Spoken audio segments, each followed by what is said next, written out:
Assalamu alaikum fratelli e sorelle, rieccoci qua.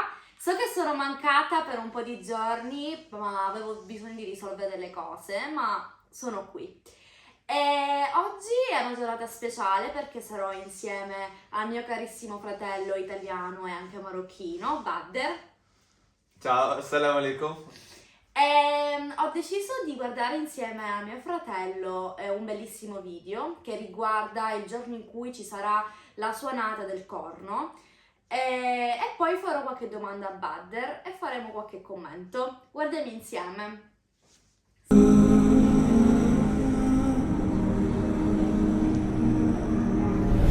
To ask Allah for a good ending is to live a good life, and it's to seek a good beginning of the afterlife.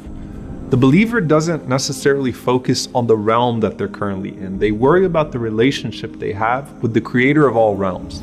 So he seeks a way in it and out of it that is pleasing to Allah subhanahu wa ta'ala. But that request for a good ending has to be sincere and truthful, and it has to speak to the way that you actually live your life. The Prophet ﷺ told a man who was very specific about how he wanted to die shaheed, "Ustuqillah yastuq." Be truthful with Allah, and He will be truthful with you. And we know how Umar radiallahu ta'ala anhu was so specific when he asked Allah not just to die shaheed, but to die shaheed in Medina, which didn't seem likely at the time. But Allah subhanahu wa ta'ala made it so that he would be stabbed while leading salah in the masjid of the Prophet ﷺ in Medina. And these are not just distant stories of the past. Sheikh Kishk rahimahullah, who was a famous preacher in Egypt, he used to always make this dua from the minbar, from the pulpit. Allahumma ahyini imama. وأمتني إماما واحشرني وأنا ساجد بين يديك يا رب العالمين. Oh Allah, allow me to live as an imam. Allow me to die as an imam and resurrect me while I'm making sujood, prostrating to you. And Allah subhanahu wa ta'ala granted him death in his sujood on a Friday. Imagine being resurrected in sajda. Or imagine being raised up on the Day of Judgment saying words of dhikr, words of remembrance. And there was this man who was doing hajj with the Prophet ﷺ, and he fell off of his riding animal and died while he was doing the talbiyah, while he was saying, Labbaik Allahumma labbaik, here I come, O Allah, here I come. And the Prophet ﷺ said, leave him in his ihram, he will be raised on the Day of Judgment saying, Labbaik Allahumma labbaik, here I come, O Allah, here I come. So the deed you die upon is the deed you're going to be raised with. And that deed should be a prominent feature of your life. Live the way you want to die. Accompany here who you want to accompany there. Build the home you want to live in there while you're still here. And your very last moments here are your first moments there. ونفخ في الصور فصعق من في السماوات ومن في الأرض إلا من شاء الله ثم نفخ فيه أخرى فإذا هم قيام ينظرون. The trumpet will be blown, and all those in the heavens and all those on the earth will fall dead, except those Allah subhanahu wa ta'ala chooses to spare. And then it will be blown again, and they will rise up again, staring in anticipation. The horn blows on the Day of Judgment, and we're doing and saying exactly what we were when we died. And Allah subhanahu wa ta'ala says, لا يحزنهم الفزع الأكبر وتتلقاهم الملائكة هذا يومكم الذي كنتم توعدون. The great shock is not going to frighten the believers. And the angels will greet them, saying to them, this is your day which you have been promised. The same words that were said to you in the grave. Your day that you have been promised. Now, how soon do you meet your deeds in this realm? The Prophet ﷺ said, when your grave is open, as soon as you look up, you see this bright man, and he's reaching out to you and he says, هل تعرفوني? Do you know who I am? You say, I don't know who you are, I don't recognize you. And he says, أنا صاحبك القرآن الذي أظمأت نهارك في الهواجر وسهرت ليلك. I am your companion, the Quran, the one who used to keep you thirsty during the day and awake at night. وإن كل تاجر من وراء تجارته وإنك اليوم من وراء كل تجارة. Everyone is out there seeking the profit of their trade, and you are beyond every trade, meaning you've already got everything that everyone could want. فيعطى الملك بيمينه وَالْخُلْدَ بِشِمَالِهِ. And so the dominion is placed in your right hand, and eternal life is placed in your left. وَيُوضَعُ عَلَى رَأْسِهِ تَاجُ الْوَقَارِ. And he has a crown of nobility placed on his head. SubhanAllah. This is as soon as you're getting out the grave. Now we'll come back to the rest of this because this is only the beginning for the companion of the Quran. Allah then says, وَجَاءَتْ كُلُّ نَفْسٍ مَعَهَا سَائِقٌ وَشَهِيدٌ. And then everyone comes forth, and there's an angel that is taking you to your place, and another angel with your records that is walking alongside you. And everyone is going to proceed differently to Allah subhanahu wa ta'ala to the gathering. You shall be gathered walking, the Prophet ﷺ said. And the Prophet ﷺ said, rukbanan, riding. And he says, وَتُجَرُّونَ عَلَى وُجُوهِكُمْ. Some of you will be dragged upon your faces. As for those that are riding, the Prophet ﷺ said some of them are multiple people on one animal. So you have 2, 3, 4, up to 10 on an animal. And then you have some people that are noble enough that they have their own animal to ride. And they're not all moving at the same speed or pace. They're not all the same animal. And the Prophet ﷺ is telling us that it's in accordance with your righteousness. The speed is in accordance with how fast you were to the obedience of Allah subhanahu wa ta'ala and your good deeds in this life. As for those that are walking on their faces, the companions asked the Prophet ﷺ, how is that even possible? You think about the scene of people walking on their faces. And the Prophet ﷺ said, isn't the one who made him walk on his feet in this world able to make him walk on his face in the next? It's Allah subhanahu wa ta'ala who decides what you walk on or how you walk.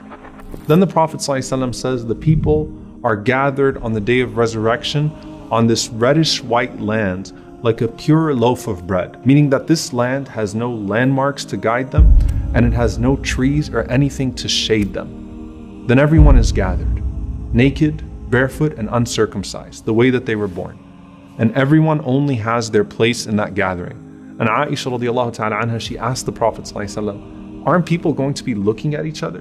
And he said to Aisha radiallahu anha, الْأَمْرُ أَشَدُّ مِنْ ذَلِكَ لِكُلِّ امْرِئٍ مِّنْهُمْ شَأْنٌ يُغْنِيهِ. That everyone is too concerned with their affair to be thinking about what other people are wearing or not wearing. Everyone's focused on the matter at hand, the day of judgment. It's that severe for people that they can't even notice their nakedness. And then the Prophet ﷺ said the sun is brought so near that you could reach out and touch the sun. فَيَكُونُونَ فِي الْعَرَقِ بِقَدْرِ أَعْمَالِهِمْ. And so everyone will be in their sweat in accordance with their deeds. Amongst them, the Prophet ﷺ said, are those that will be covered up to their ankles. And then amongst them are those who will be covered up to their knees. And amongst them are those who will be covered up to their waist. And amongst them are those, the Prophet ﷺ said, who will be drowning in their sweat. SubhanAllah. Now at this point, there are people who are also being consumed by the land. And that's tied to a very specific sin, the sin of wrongfully taking the land of someone else in this world. The Prophet ﷺ said, those people will literally sink down the 7 layers of land on the Day of Judgment.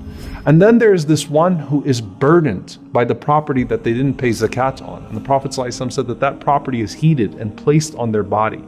And then there is the unlawfully consumed wealth. And that also is a burden on the person on the Day of Judgment. So you're being weighed down by your sins of confiscation, and you are drowning in your sins of disobedience to Allah subhanahu wa ta'ala. The opposite of that is the person who voluntarily gave of their wealth and property extra for the sake of Allah subhanahu wa ta'ala. And for that person, not only are they not sinking or boiling, Allah subhanahu wa ta'ala puts shade over them from the sun. The Prophet ﷺ said, كُلُّ امْرِئٍ فِي ظِلِّ الصَّدَقَةِ حَتَّى يُفْصَلَ بَيْنَ النَّاسِ. That everyone is under the shade of their charity until Allah subhanahu wa ta'ala judges between the people. Now this is not referencing the shade of the throne of Allah subhanahu wa ta'ala, but it's the shade of your spending for His sake. Only a select few have the shade of His throne subhanahu wa ta'ala, but every believer has the shade of their charity, and hopefully not the sinking of their theft that we see in the previous situation. So as you're standing there on that day, you have the Quran as your companion, you have your charity as your shade, and now you await the arrival of your Lord and the next stage of that day that is equivalent to 50,000 years.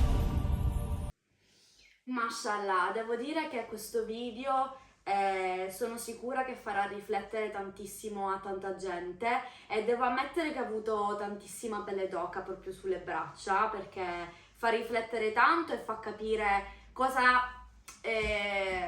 siamo noi in questa terra e cosa saremo in quella dopo. E io appunto volevo chiedere appunto al mio carissimo amico e fratello Badr, cosa consiglieresti alle persone che ci stanno guardando per prepararci a questo giorno importante, del giorno del giudizio? Quello che penso è che questa vita in questo momento è solo una prova e quando saremo là davanti saremo, come dice il video, nudi, senza niente. È solo, è, è solo che le cose che abbiamo fatto qua dipenderà dalla vita che avremo là.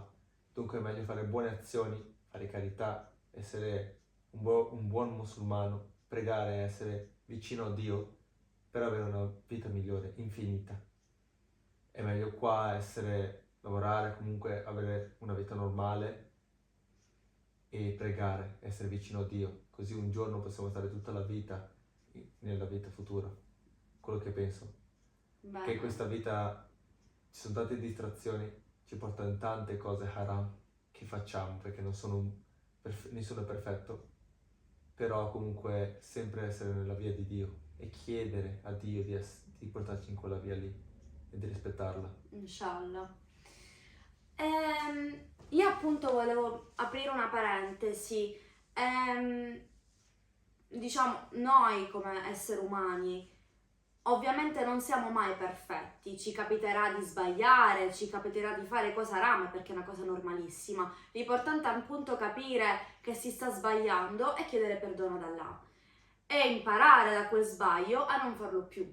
Io quello che voglio comunque dire in più è: sì, siamo in questo mondo, stiamo vivendo in questo mondo, siamo qui e non possiamo fare altro. Quindi quello che vi voglio dire è: cerchiamo di focalizzarci ogni giorno quando ci svegliamo a ringraziare a Dio che stiamo bene, di tutto quello che abbiamo e di darci la forza sempre di andare nella retta via, di fare carità, di non tenerci i soldi per se stessi ma darli anche agli altri perché siamo sicuri che ritorneranno.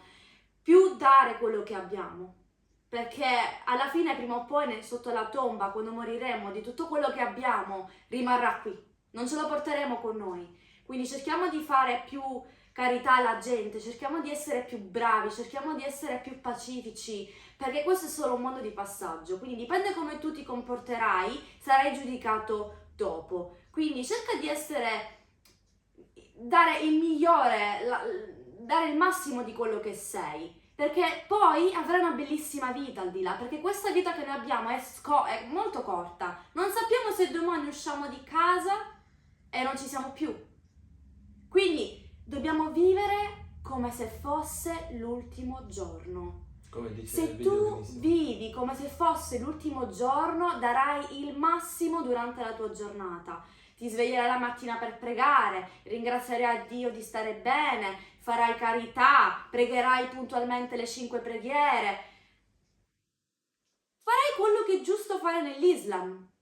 Quindi io innanzitutto sono comunque contenta che oggi il mio fratello è qui con me, mi ha fatto compagnia, spero che abbia anche lui riflettuto di più, perché a volte noi con la vita frenetica che abbiamo non ci soffermiamo al perché siamo qua. Ci svegliamo, andiamo a lavorare, mangiamo, dormiamo, ma non ci soffermiamo effettivamente alla vita reale che abbiamo e in quella che ci sarà dopo, perché quella che abbiamo dopo sarà a base di quello che abbiamo adesso. Dipende come ti comporti adesso, sarà la tua vita dopo. Quindi non ci costa nulla fare belle azioni, essere brave persone, fare quello che Dio ci consiglia. Quindi, non so, Badr, capisco che comunque questa vita non è facile, anzi più avanti andiamo, specialmente con questi social, specialmente con tutte queste distrazioni, come appunto hai detto, che è vero che comunque oggi come oggi a noi musulmani è molto difficile praticare l'Islam. Come ti senti in questa vita reale che noi abbiamo e cosa vorresti tu per te stesso? Cosa chiederesti di più nella tua vita per essere un bravo musulmano, per dare il meglio? Cioè, Io penso cosa diresti? allora, prima cosa bisogna fare, come dico sempre, pulizia di primavera degli amici. Perché l'amici è una brutta influenza a portare, che se esci con una compagnia che beve, ti porterà a bere. Se esci con una persona che fumano, ti porteranno a fumare. Dunque se te ti fai un cerchio di amici che pregano, che vanno in moschea, che sono delle brave persone, anche te comunque sarai una di quelle persone. E loro se si alzano e vanno a pregare, anche te lo guarderai la prima volta, lo ignorerai, userai il telefono, ma dopo ti sentirai in colpa con Dio e dirai ok, vado anche a pregare. Ma se vai con persone che bevono, ti porterà sempre a bere. È meglio seguire persone che comunque ti danno sono beneficio. nell'Islam. Sì, E portarti assolutamente. ma anche che non sia nell'Islam, anche comunque cristiani, comunque sono delle brave persone. E vedere che comunque anche te cambi. Comunque nei social perdiamo ore e ore, basta vedere sul telefono quante ore perdiamo sui social. E dopo diciamo, ma non c'è tempo di pregare. Non è vero. Perché c'è sempre tempo. Come hai 2 ore là a stare sul telefono, 10 minuti per pregare non ti costa niente. E sono solo 5 piedi. Come anche aprire il Corano, che molta Aprire il gente Corano. dice dopo, Guarda lì. ma non si rende conto del tempo che comunque passa col telefono o a Su fare Instagram, altro. Devi vedere una storia, è meglio vedere una cosa di... Poi- Come adesso vedere questo video ma distaccato da tutto. Ho Sì, realizzato ti ha che fatto capire la realtà, dove siamo. mi ha svegliato. Sì, Diciamo ti ha la cosa svegliato, così. ti ha svegliato. Io appunto un altro punto che vorrei dire, che comunque ho anche detto prima, se noi viviamo la giornata pensando appunto che Dio ti guardi, appunto che ci sono persone, comunque angeli, esseri che ti stanno guardando, uno che ti scrive le bruttazioni, l'altro che ti scrive le buone azioni, tu durante il giorno starai attento a quello che fai, cerchi Ci di pensi comunque 2 di volte. essere perfetto, cerchi comunque di dare il massimo. Io comunque sono molto contenta che mio fratello abbia detto questi consigli, che comunque è la realtà in cui noi ci troviamo. E spero comunque di riaverlo nel prossimo Perché video. no? Fatto molto Se piacere. vuoi aggiungere qualche altra cosa, no? Ho detto Va tutto quello che benissimo, pensavo. grande. Va bene, e questo è tutto. Assalamu alaikum, alla Alaikum assalam. prossima. Alla prossima.